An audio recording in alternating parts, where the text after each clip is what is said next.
பொசுக்கிப் பாரெலாம் சிறப்புறவே ஓம் சௌம் சரவணபவ ஸ்ரீம் ஹ்ரீம் க்ளீம் என்றும் க்ளௌம் சௌம் நமகவென்று சேர்த்திடடா நாள் தோறும் ஓமிருந்து நமக வரை ஒன்றாகச் சேர்த்திடடா.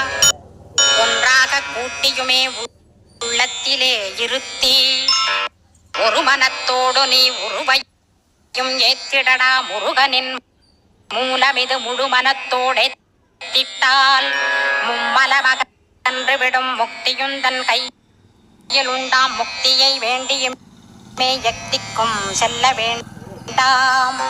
முருகன் இருப்பிடமே முக்தித்தலமாகும். அப்பா ஹிருதயத்தில் முருகனை இருத்திவிடு இக்கணமே. இக்கணமே மூல மந்திரம் ஏத்திவிடு மூலமதை ஏத்துவோர்க்கு காலபயம் இல்லையடா. காலனை நீ ஜெயிக்க கந்தனை பற்றிடடா. சொன்னபடி